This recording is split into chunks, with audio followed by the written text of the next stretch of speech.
It took, I mean, the first impressions, though, took a fair bit away. Like, I think there was patches there, sometimes small, but there was patches there of what we've spoken about the last 5 or 6 days, and some things that we do want to, like that we are going to work on that are not negotiable. And then, there's patches, as you'd expect, this deep into a season where we just fall back into, what have been habits. But, I know the scoreboard doesn't reflect it, but I saw enough in there to know that we're heading in the right direction, but we've still got a hell of a lot of work to do, obviously, and that includes the system that we play with and the people that we play with. Are you pleased with, I guess, the effort and energy around tackles 1 through 4, and then I guess execution at the back end of the sets was, I guess, a bit lacking? Yeah, our execution at the back of the sets was definitely lacking. But and again, you talk about the front of the sets. At times, I thought we did it really well. And then at times, Melbourne's probably the best team in the competition at carrying the ball strong and playing it fast. And at times, they got away on us as well. So it falls back into that category of we did it well in patches, albeit small patches at times, and then other times, we fell away a bit. So we just need to make those good little patches into good bigger patches and then into good 40-minute patches. Defensively, I guess they looked, especially on the left, they looked like they were going to get you almost at every. Have you changed much in terms of the defensive patterns this week, or have they stayed? How has that adjusted? No, we haven't changed a lot. We tried to change a little bit of our attitude towards it, which again doesn't change instantly, but we'll certainly, and we had a look at our offensive system a little bit earlier in the week. We'll certainly be addressing our defensive system a bit more at the beginning of this week.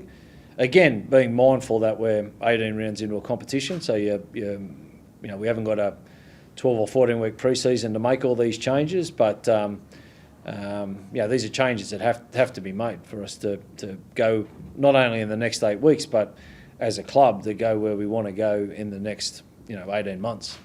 Are you happy enough to back those guys to make those changes, or are you going to be comfortable to make personnel changes? Yeah, absolutely. Yeah, absolutely. She's all positions vacant at the moment. We're without getting too deep into it, we know what direction that we want to go. We know what we want to achieve, and we just need to find to start with, the 17 most committed to that, and then we'll work on the wider squad. But absolutely. At the moment, they're all positions are vacant. Yeah. I guess momentum and the ability to handle momentum swings is something that we've spoken about a lot this year. How did you sort of feel like that went today? Yeah, well, I think the back of our sets played into that a little bit too. We were poor with our kicks and poor at times with our kick chase. So that helps today. Melbourne, it helped them, get back out of their end a bit more comfortably, and they were very good at that, as they always are. As you expect from them. So they do those detail parts very well, and that helped swing momentum back. I thought there was patches in the second half there, and again, I know the scoreboard doesn't reflect it, but Melbourne had field position and had possession and had us pinned to our line defensively, and I thought we actually showed some of the resolve and some of the mentality that we plan on developing over the next 8 weeks, but it just wasn't for big enough periods. Ash made his comeback, I guess, for Tweed last night. I guess could we see him out here sooner than later? I'm not in a hurry to rush him. Like, I don't. I haven't seen his game. Obviously, we'll have a look at that and we'll see how he pulled up and how he played and how he felt. And look, it won't be Ashley's decision when he comes back into the side. He'll have to earn his way back into the side. So it's not simply a matter of him just ticking a box and he walks back through. He'll need to do the job, and he will. Like, I know he will. I know he's excited to do that. I know he has.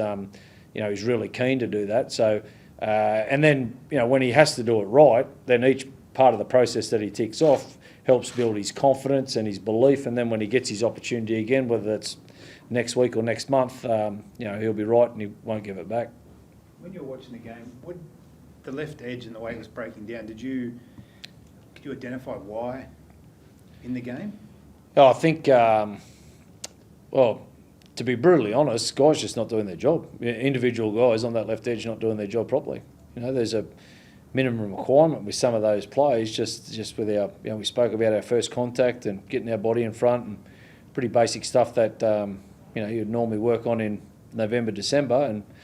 And, at times we didn't do that as well as what we should have, and the whole team pays a price for that. You know, they're parts individually that we need to bring for the group. You know, on game day. Is Sam Stone sort of show enough the way he went about his business that you think he could push for a starting spot in the next few weeks? Yeah, I thought he was our best today. I was really happy for him. I thought he was.